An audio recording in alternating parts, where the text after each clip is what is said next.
Question 1. Which of the following is a key characteristic that differentiates a single-parent captive insurance company from a group captive insurance company? A. Single-parent captives insure the risks of a specific industry, whereas group captives insure the risks of a single company. B. Single-parent captives are owned by multiple entities, whereas group captives are owned by a single entity. C. Single-parent captives are formed to insure only one parent company's risks, while group captives insure the risks of multiple unrelated companies. D. Single-parent captives can only provide property and casualty coverage, while group captives can provide all types of coverage. Answer: C. Single-parent captives are formed to insure only one parent company's risks, while group captives insure the risks of multiple unrelated companies. Explanation: a single-parent captive insurance company is a subsidiary formed to insure the risks of its parent company. This model allows the parent company to retain the risk that would traditionally be transferred to an insurer. In contrast, a group captive insurance company is owned by multiple unrelated companies, with each member company sharing in the risks and profits. Both types of captives offer tailored insurance solutions, but the ownership and the risk pool structure differ significantly.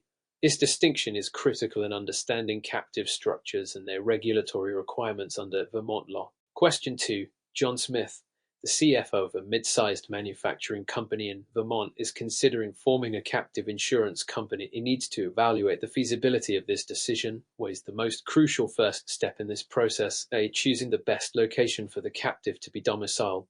B. Establishing the minimum capital requirements for the captive. C. Conducting a captive feasibility study to assess the company's risk management needs. D. Selecting an actuarial team to project future losses and reserves. Answer: C. Conducting a captive feasibility study to assess the company's risk management needs. Explanation: a captive feasibility study is the most critical first step in forming a captive insurance company.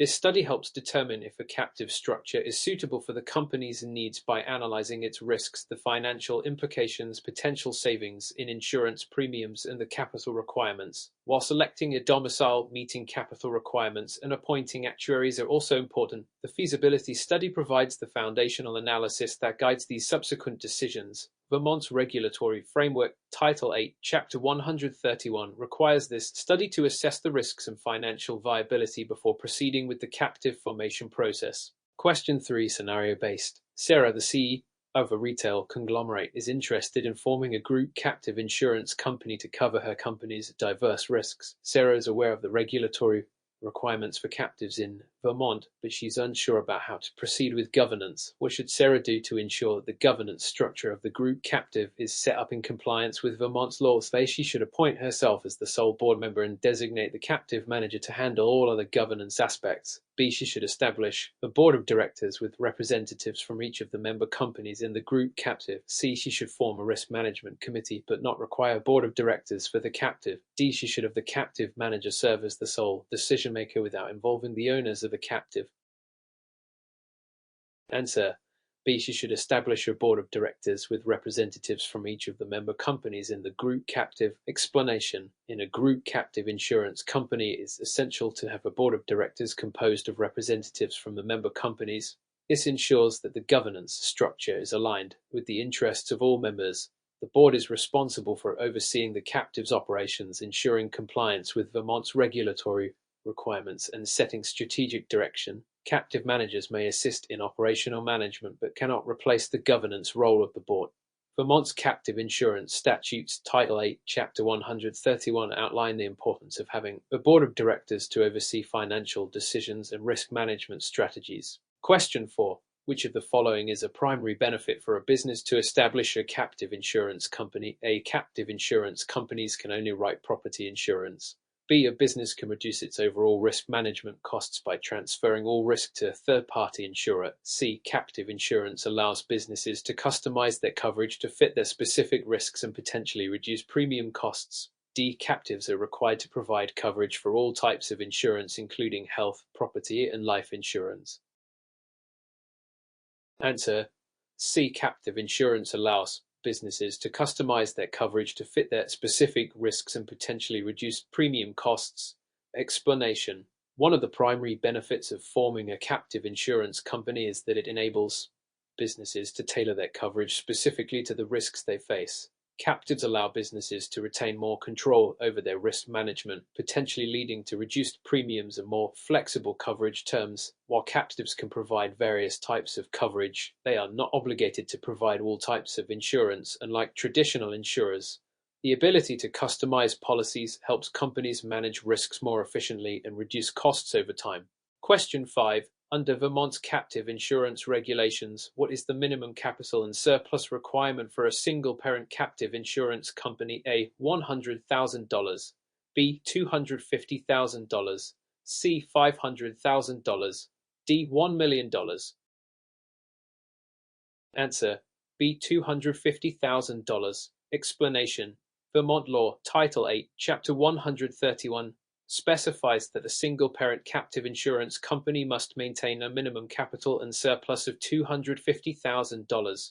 This ensures that the captive has sufficient financial resources to cover its obligations and risks. The capital and surplus requirements can vary for different types of captives, such as group captives, where the minimum requirement may be higher. This requirement is designed to protect the financial stability of the captive and its ability to fulfill its insurance obligations. Question 6. David, the CFO of a multinational company, is considering using his captive insurance company to purchase reinsurance. Which of the following must David consider when structuring the reinsurance arrangements for his captive? A. The reinsurance agreement must comply with Vermont's regulatory standards and be approved by the Department of Financial Regulation, DFR. B. Reinsurance is not allowed for captives in Vermont. C. The captive must purchase reinsurance from a domestic insurer, regardless of the global nature of its operations. D. Captives are only permitted to enter into reinsurance agreements with other captives, not with commercial insurers. Answer: A. The reinsurance agreement must comply with Vermont's regulatory standards and be approved by the Department of Financial Regulation, DFR.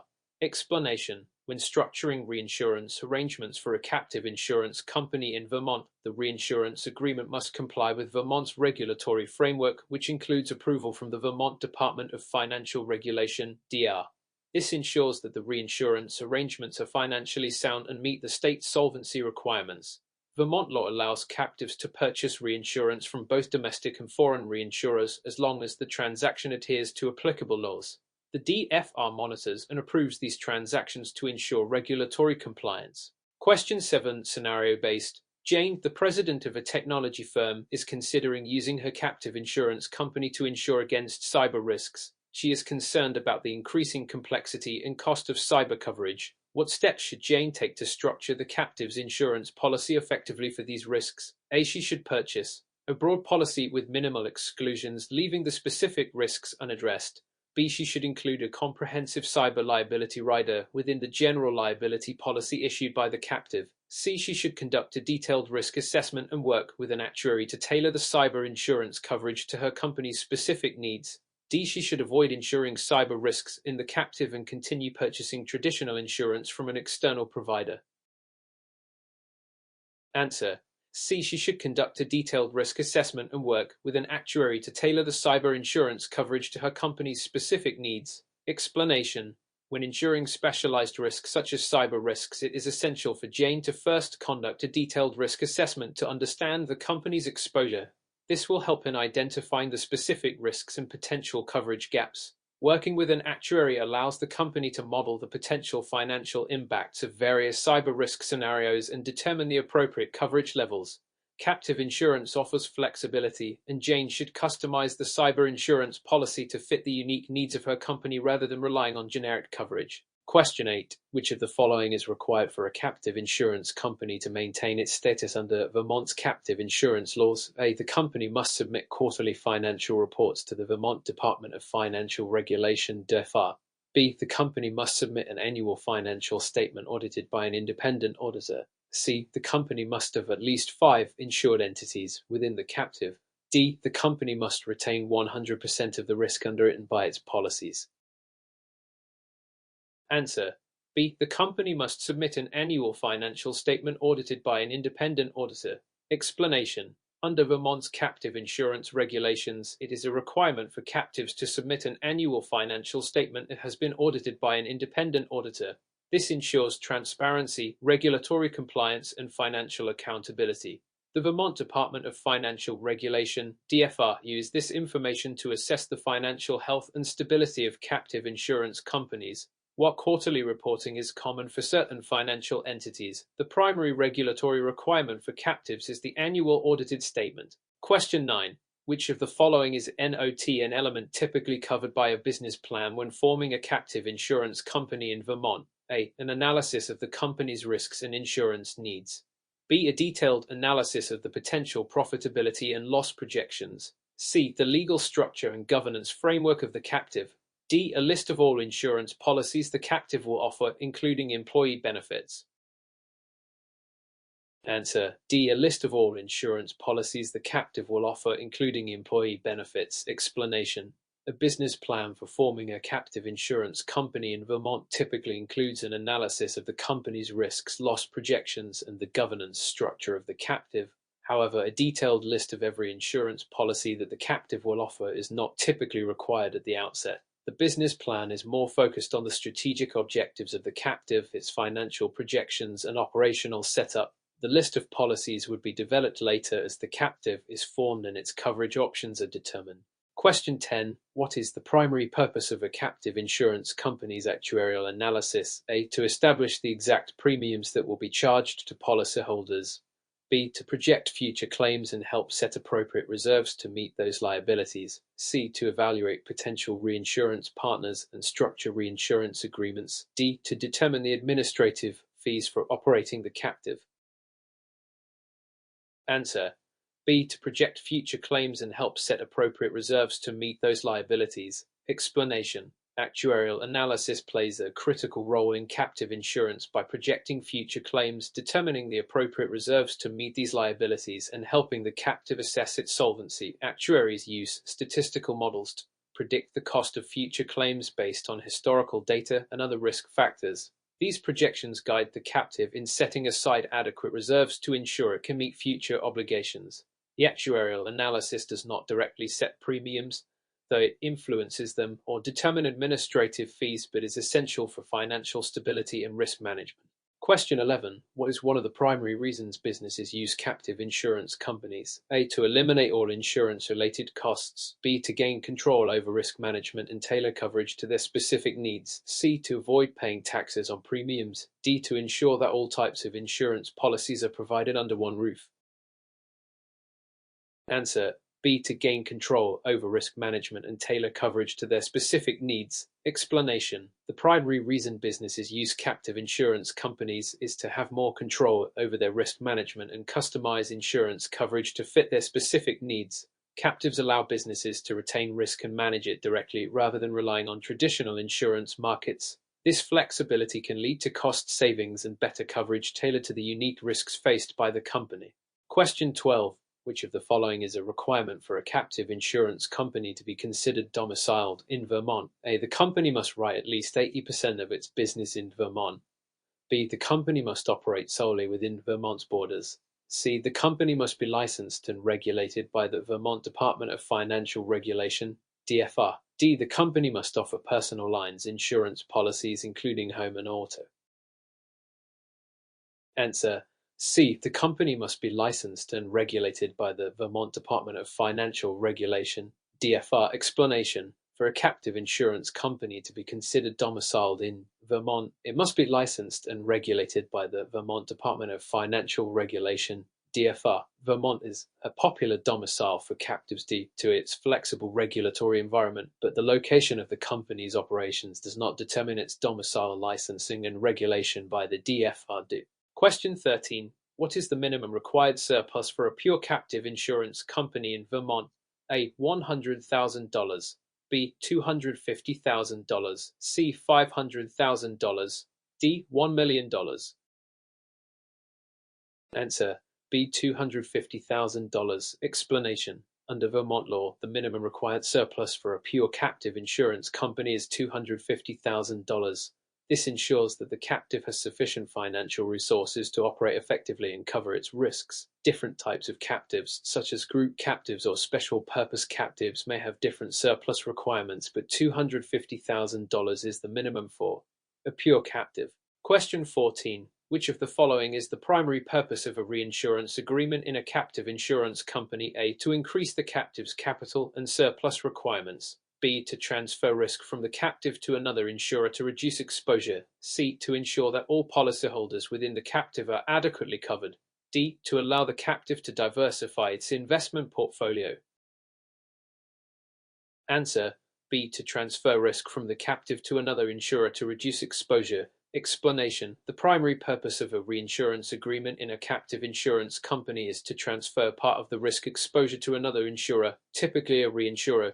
This helps to reduce the captive's overall risk exposure and can provide financial protection against large losses. Reinsurance is a common tool used by captives to manage risk effectively and maintain solvency. Question 15, scenario-based. John, the CFO of a manufacturing company, is concerned about high workers' compensation claims and is considering using a captive insurance company. What is the first step he should take when forming the captive? A. He should immediately start advertising to attract other companies to join the captive. B. He should conduct a comprehensive risk analysis to determine the company's exposure to workers' compensation claims. C. He should purchase workers' compensation insurance from a commercial insurer. D. He should calculate how much capital he needs based solely on the company's past claims history. Answer: B. He should conduct a comprehensive risk analysis to determine the company's exposure to workers' compensation claims. Explanation: before forming a captive insurance company, it's crucial for John to conduct a thorough risk analysis to understand the company's specific exposure to workers' compensation claims. This will help him determine how much coverage is needed and whether a captive is the appropriate vehicle for insuring the risk. The analysis should include the frequency and severity of past claims and any changes in the company's operations that could impact risk levels. Question 16. What does the term fronting refer to in the context of captive insurance? A. The process of setting up a captive insurance company in a foreign jurisdiction. B. A scenario in which a captive insurance company uses a traditional insurer to issue policies and manage claims on its behalf. C. The process of offering insurance policies directly to consumers through a captive. D. The requirement to front all insurance policies through the home office of the parent company. Answer: B. A scenario in which a captive insurance company uses a traditional insurer to issue policies and manage claims on its behalf. Explanation: fronting refers to a situation where a captive insurance company uses a traditional commercial insurer to issue policies and handle claims even though the captive is ultimately responsible for paying the claims. The commercial insurer acts as a front by providing the legal framework for the policies and managing the administrative aspects, while the captive assumes the risk and provides reinsurance. This is often done for regulatory or licensing purposes. Question 17. Under Vermont law, which of the following is not typically a required element of a captive insurance company's business plan? A. A detailed analysis of risks and coverage needs. B. Projections of premium income and claims costs. C. A marketing strategy to attract new policyholders from outside the parent company. D. A description of the governance structure of the captive. Answer: C. A marketing strategy to attract new policyholders from outside the parent company. Explanation: Vermont law requires captive insurance companies to submit a business plan that includes an analysis of risks, financial projections, and details about governance. However, a marketing strategy to attract external policyholders is not typically a requirement. Captive insurance companies are often established to insure the risks of the parent company or related entities, rather than offering insurance to the general public. Question 18. Which of the following is a potential advantage of forming a group captive insurance company? A. Group captives require no capital investment from the member companies. B. Group captives can spread risk across multiple businesses, making it easier to manage larger losses. C. Group captives offer lower levels of regulatory oversight than pure captives. D. Group captives cannot provide coverage for property or casualty insurance. Answer: B. Group captives can spread risk across multiple businesses, making it easier to manage larger losses. Explanation: a group captive allows multiple businesses to pool their resources to share risk. This spread of risk can make it easier to manage larger losses because the risk is diluted across several companies. Group captives can offer more favorable terms for smaller businesses that may not have the financial capacity to establish a standalone captive. They typically cover a wide range of insurance types, including property and casualty, and are subject to regulatory oversight. Question 19. What is a risk retention group under Vermont law? A type of captive that can only insure the risks of its members and is exempt from certain state insurance regulations. B. A company that reinsures the risks of commercial insurance companies. C. A traditional insurer that offers coverage to the general public for a variety of risks. D. A type of insurer that provides personal lines coverage such as homeowners and auto insurance.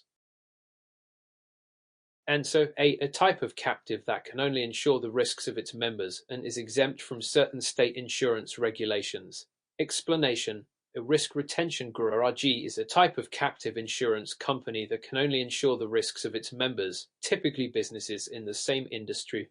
RRGs are regulated by federal law, primarily the Liability Risk Retention Act of 1986, which provides some exemptions from state regulations to make it easier for businesses to form and operate RRGs. They allow businesses to retain risk and potentially lower insurance costs by pooling their resources. Question 20. Which of the following is a key benefit of using a captive insurance company for employee benefits? A. The captive can eliminate all administrative costs associated with benefits administration.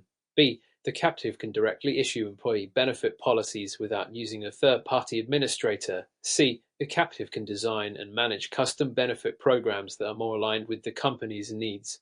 D. The captive is required to cover all employee health claims, regardless of the cost.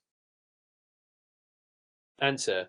C. The captive can design and manage custom benefit programs that are more aligned with the company's needs. Explanation. Using a captive insurance company to manage employee benefits allows a company to design and administer benefit programs that are tailored to the specific needs of its workforce. The flexibility of captives makes it easier to adjust benefit offerings, control costs, and retain risk. While captives do not eliminate all administrative costs, they offer businesses greater control over how employee benefits are structured and managed. Question 21. Which of the following entities is responsible for regulating captive insurance companies in Vermont? A. Vermont Department of Labor. B. Vermont Department of Financial Regulation, DR. C. Vermont Chamber of Commerce. D. Vermont Insurance Association. Answer. B. Vermont Department of Financial Regulation, DFR. Explanation. The Vermont Department of Financial Regulation, DFR, is the primary regulatory authority for captive insurance companies in Vermont. The DFR ensures that captive insurers comply with state laws and regulations and maintains oversight to ensure the financial stability of the companies operating in the state. Question 22.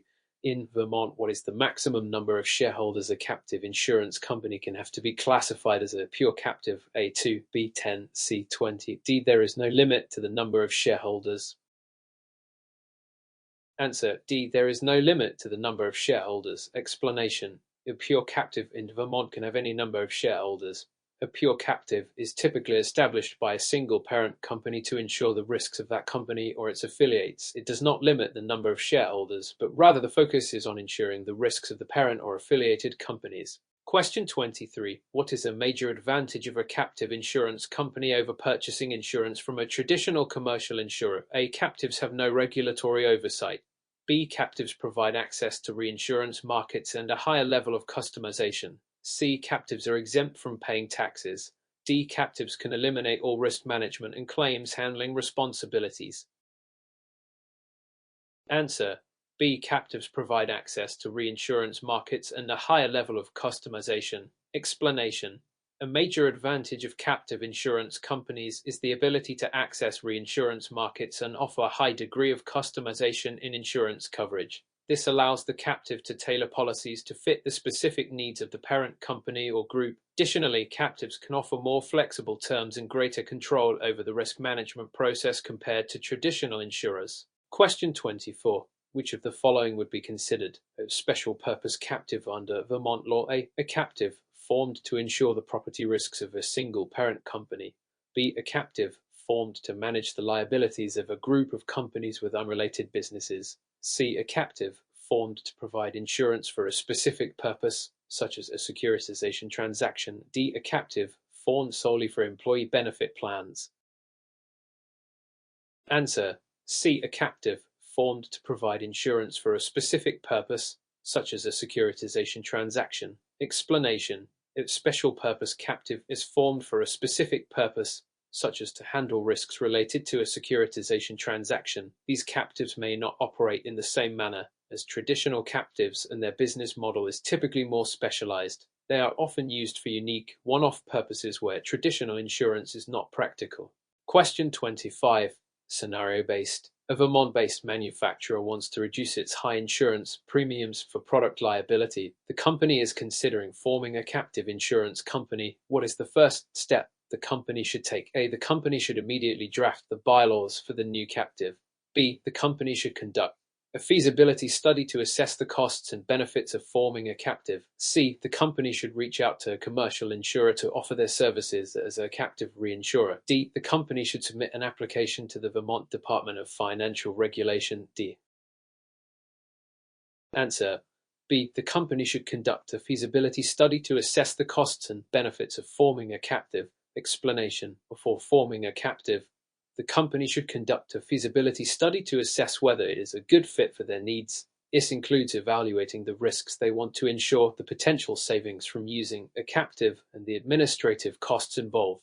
The study will provide a clear understanding of whether a captive is the best option or if other methods, such as purchasing commercial insurance, might be more effective. Question 26. What is the minimum level of capital and surplus required for a captive insurance company to be licensed in Vermont? A. $100,000. B. $250,000. C. $500,000. D. $1 million. Answer. B. $250,000. Explanation. For a pure captive insurance company in Vermont, the minimum capital and surplus required is $250,000. This ensures that the company has enough financial resources to operate effectively and cover its liabilities. The Vermont Department of Financial Regulation may require higher levels of capital depending on the risks and complexity of the captive's operations. Question 27. What is one of the primary tax benefits for captives in Vermont? A. Captives are exempt from paying federal income taxes. B. Premiums paid to captives are not deductible as business expenses. C. Captives may receive favorable tax treatment if they meet specific IRS requirements. D. Captives are required to pay higher state taxes than traditional insurers. Correct answer. C. Captives may receive favorable tax treatment if they meet specific IRS requirements. Explanation. Captive insurance companies may receive favorable tax treatment under IRS regulations, specifically if they meet requirements under Section 831B of the Internal Revenue Code. Under this provision, captives that meet certain criteria can avoid paying federal income taxes on underwriting profits. However, they must comply with IRS rules, and the premiums must be within reasonable limits. Question 28. What is the role of a captain manager in the context of a captive insurance company? A. The captain manager handles the day-to-day operations of the captive and helps ensure regulatory compliance. B. The captain manager sets the insurance premiums for all policies issued by the captive. C. The captain manager is responsible for managing the claims process and adjudicating claims. D. The captain manager provides capital to fund the captive's operations. Answer A. The captain manager handles the day-to-day operations of the captive and helps ensure regulatory compliance. Explanation. A captive manager is responsible for the daily operations of a captive insurance company. This includes ensuring that the company complies with regulatory requirements, managing the financial records, and providing administrative services such as policy issuance and claims processing. The manager helps the captive navigate regulatory complexities and supports its overall functioning. Question 29. Which of the following is an example of a protected cell captive insurance company in Vermont? A. A captive that only insures the risks of the parent company. B. A captive with multiple cells, each insuring the risks of different businesses, with each cell having its own assets and liabilities. C. A group of companies that jointly create a captive to provide coverage for all members. D. A captive that exclusively provides reinsurance for large commercial insurance companies. Answer. B. A captive with multiple cells, each insuring the risks of different businesses, with each cell having its own assets and liabilities. Explanation. A protected cell captive insurance company in Vermont consists of multiple cells, each of which is treated as a separate entity for accounting and legal purposes. Each cell insures the risks of a specific business or group of businesses and has its own assets and liabilities. This structure allows businesses to form their own captive insurance without having to create an entirely separate company, while also protecting each business's assets from the liabilities of others. Question 30. Which of the following is a common type of insurance coverage provided by captive insurance companies? A. Property and casualty insurance. B. Homeowners insurance. C. General liability insurance for individuals. D. Health insurance for employees only. Answer: A. Property and casualty insurance. Explanation: captive insurance companies commonly provide property and casualty insurance coverage to their parent company or affiliated businesses. These policies can cover risks such as damage to property, liability for injuries, and other business-related risks. While captives can provide a range of coverage, property and casualty is one of the most common types of insurance they offer, as it is often a primary need for businesses seeking a more tailored approach to risk management.